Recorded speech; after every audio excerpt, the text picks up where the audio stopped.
KC's Audio Vault. Ian Thornley from Big Wreck, January 24th, 2012. Where are we catching you today? I'm at home. I'm in Toronto. Anything happening so far today? No, just a whole bunch of this, man. A whole bunch of calling people and saying, hey, what's up, you know? Are you excited to be at the point where you can talk about the new Big Wreck album? Yeah, I suppose so, you know. It's I guess it's been a long time coming for a lot of folks. How long has it been done for? Well, we finished the album, I'd say summer of last year, and then it's just been back and forth with mixes and deciding on songs and then mastering and now artwork. And so you get involved every step of the way, goes back and forth? It has been this time around, yeah. I changed labels and lineup of the band. Everything's kind of different, so I just sort of, I guess, and I'm producing, co-producing. So it's just I've been a little more involved. In the past, we've talked about for the Thornley records, the label did not interfere. Where, are you getting feedback for the direction on the musical stuff as well for the Big Wreck disc? No, this has actually been a lot more sort of freeing for me than the Thornley stuff. There was almost no interference at all. There's no compromise at all. It's just been really great. I've been able to just sort of do whatever it is that I do, without having to adhere to any sort of invisible rules of how music is supposed to be made and what's going to get played and what people are going to like, and it's just sort of do whatever I like. It's been great. Maybe you could run through maybe a little bit of a timeline on how the band got back together, how you met Brian and sort of took it from there. Well, Brian and I were floor mates in Berkeley at when we were in college. We were next door to one another in the dorms, and that's how we sort of met and became friends. And then we eventually got an apartment together in Boston, and that's sort of where the band started. And then after we broke up in I guess 2002 or so, 2003, somewhere in there, him and I had just sort of lost touch, and I'd been busy with the Thornley thing, and I guess that chapter came to an end, and it just sort of coincided with Brian and I reconnecting as friends. So yeah, I mean, long story short, we connected as friends first, and then the music was shortly to follow. He sort of joined Thornley almost, because your usual guy, he was off on his honeymoon, and then suddenly you guys were playing together, right? Yeah, essentially. Because we'd connected as friends, we were doing a show. I think it was in Chatham, Ontario, and Paul Onetta, who's a guitarist in Thornley, is actually he's a Winnipeg native. He had his honeymoon in Portugal, and a gig had come down the line. I think it was in Edmonton that he couldn't make. And I can't remember who made the suggestion. It may have been Paulo, who said, well, what do you just get Brian to fill in? So, yeah, essentially we put a set together of Thornley stuff with a few other Big Wreck numbers thrown in, and it felt great. And then when Paulo was back, we said, well, why don't we do Thornley shows? Like we did a double bill sort of thing with a set of Thornley and then a set of Big Wreck. And instead of switching out guitar players and musicians between sets, we just kind of all five of us played both sets, and that's the band that we're using now. When you're writing, going through all the new music for the new album, were you and Brian side by side? Was it a whole band thing? No, not as much. It's more it's the way it always has been with me. I just sort of I'll have a bunch of ideas that I'll pick that I want to flush out. It's not as much as it used to be, where the band is sort of jamming and something pops out and it's like, ooh, let's follow that one, although that does happen, and I certainly welcome it when it does.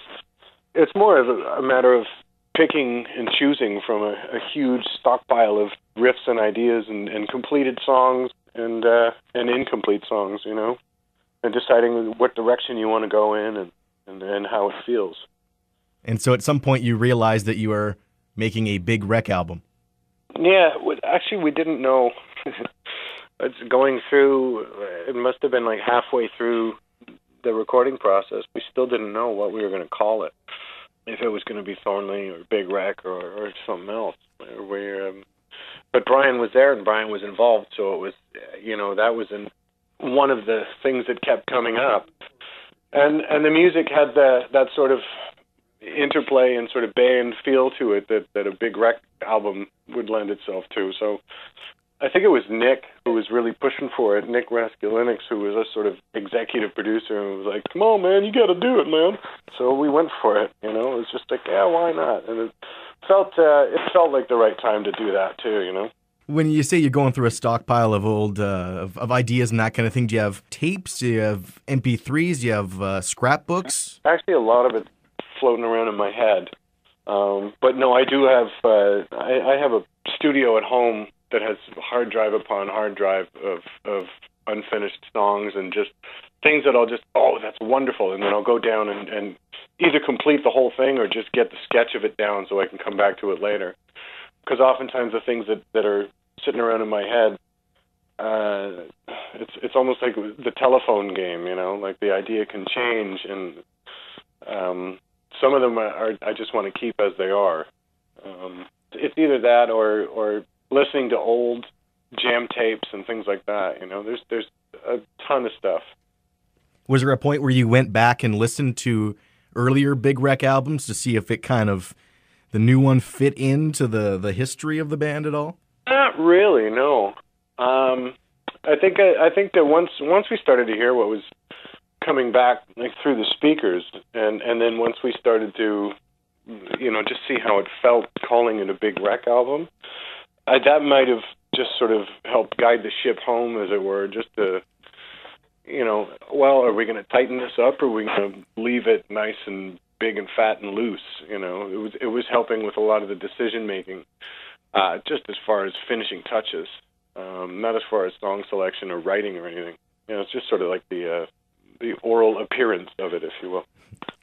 And I see on Twitter the cover art for the album Albatross has been decided. Looks pretty nice. Is that the cream colored one or the black and blue one?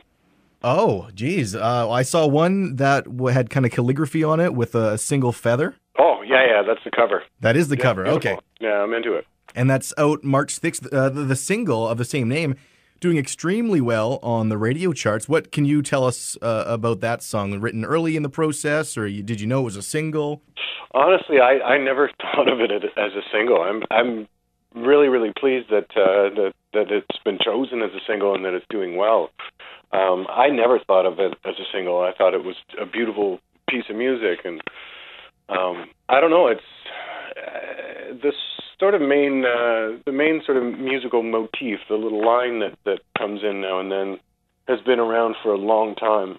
I couldn't put a number on it, but it's been around for a very long time, and it popped up here and there in live shows, and I've written songs around it, and I've written songs where I've tried to pop it in, and it just sort of, I guess, at some point maybe about a year ago, it just sort of plopped all together. It plopped into my lap, and it actually, the initial demo of it was more of like a Rod Stewart kind of Maggie May or Gasoline Alley kind of vibe, just with very, very acousticy and 12 strings and singing high, and that's definitely what I was trying to rip with it.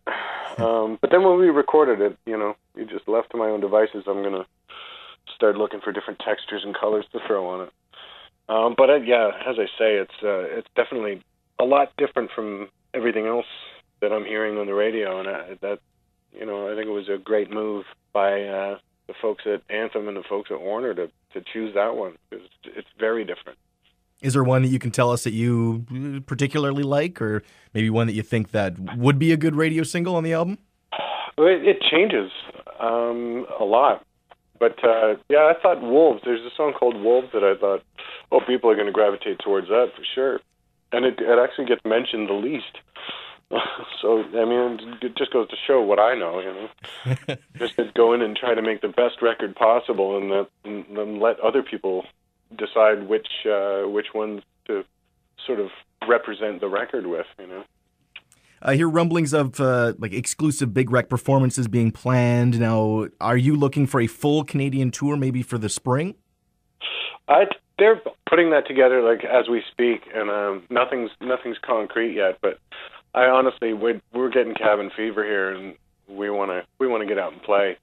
So I'm not making any promises that we're going to do anything and everything, but we'll probably end up doing anything and everything. You know, it's getting to the point where we're driving the wives nuts. You know, we got to get out and start playing this music for people. Well, Ian, thanks for talking to us a bit today. We're all looking forward to the new Big Rec album. Albatross will be out the first week of March. Thanks so much. Right on. Thank you, man. All the interviews you want on iTunes and at Power97.com. KC's Audio Vault. Casey Norman is Power 97's music director and can be heard every weekday from 2 till 6 in Winnipeg, Manitoba, Canada. Power 97 is Winnipeg's best rock.